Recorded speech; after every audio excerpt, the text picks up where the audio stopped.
Hello everyone, we are Group 3. Before the topic, we have a question for you guys. What do you think about police brutality? Most people would think that it is wrong.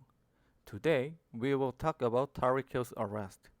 First, Jung-hwan, will describe him and his legal issues. Yami will talk about why the arrest was controversial. Aaron will discuss legality of the stop and professionality of the officers. Samajay will explain how Tyreek Hill faced adversity. Tyreek Hill, born on March 1st, 1994, in Douglas, Georgia, is a professional football wide receiver for the Miami Dolphins. His journey to the NFL began in high school, and he continues to perform well as a player to this day. By the way, today's topic is about Tyreek Hill's arrest.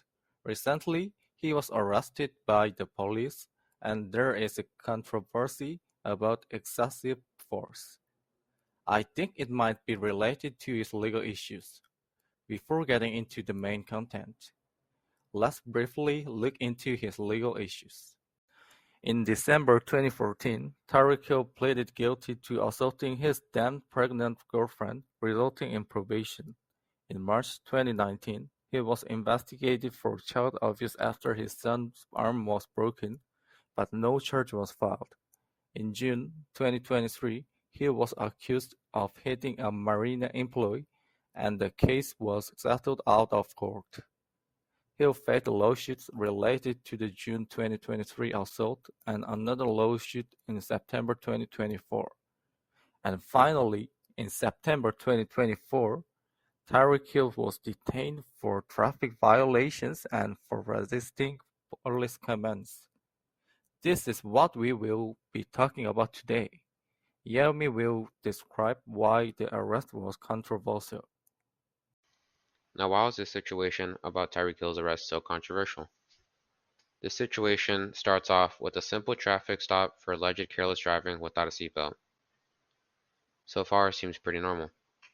Officer Torres then proceeds to knock on Hill's window and asks why he wasn't wearing a seatbelt. Hill says that he took it off as he was pulled over. When Hill didn't want to comply with Officer Torres' commands, they forcefully removed him from his car and pinned him to the ground, then handcuffed him. The situation was quickly escalated, and people are furious that the cop handled the situation so unprofessionally, and the fact that Tyreek Hill was only released due to the fact that he was famous. Tyreek Hill thinks that if he wasn't famous, the cop would have treated him a lot worse. So why did Officer Torres act this way? We have to look at his past and see what he has done before to understand why he did what he did. Officer Torres has had multiple disciplinary issues throughout his 28 years as a police with the Miami Police Department. He was suspended a total of 6 times between the years 2014 and 2019 and has received 4 written reprimands due to his actions. Since 2002, Torres has had issues with his use of force and is currently being investigated due to the controversy with Tyreek Hill. Clearly, there was a problem before the arrest even occurred, and is one of the reasons why the situation played out the way it did. And next, Aaron will talk about the legality of the arrest. Thank you, Iman. Tyreek Hill's traffic stop violated his Fourth Amendment rights by unnecessarily extending the traffic stop to nearly half an hour. Courts came to a conclusion as a result of the court case Baxter v. Roberts, 2022, that authority for the seizure ends when the tasks tied to traffic infraction are or reasonably should have been completed. Unrelated detours that extend the stop beyond that point violate the Fourth Amendment. Florida Statute Section 901.501 states, "No person shall be temporarily detained under the provisions of subsection 2 longer than is reasonably necessary to effect the purpose of that subsection. Such temp- temporary detention shall not extend beyond that place where it was first effected. The officers were acting very unprofessional during the stop, acting very hostile towards Hill and giving him contradictory instructions.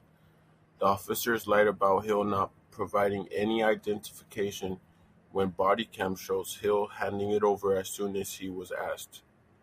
The confrontation should have ended there, as Hill has the right to no longer speak or answer any questions from the officers. But the officers proceeded to pull Hill out of the car and detain him, refusing to give him a reason as to why he is being detained. And they also refused to write him a ticket until a supervising officer arrived 18 minutes after the initial stop, violating Tyreek Hill's rights. Next, Samaje. Thank you, Aaron. Tyreek Hill got arrested before his football game for speeding without a seatbelt on, and this isn't the first time has happened to him. This could have affected him mentally, but he flips the negative to a positive. He goes into the game head on straight and locked in on doing his job, knowing his fans and teammates are counting on him, so he knows that little incident before the game shouldn't have any effect on him.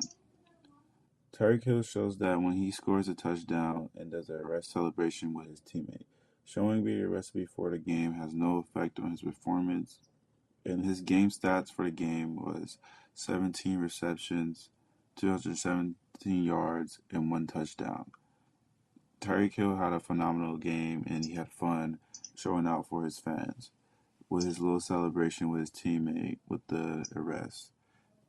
The celebration was all over ESPN, and everybody and all the fans were talking about it. Another adversity Tyreek Hill has faced was legal issues in college. One of his most significant challenges came in 2014 while he was at Oklahoma State University.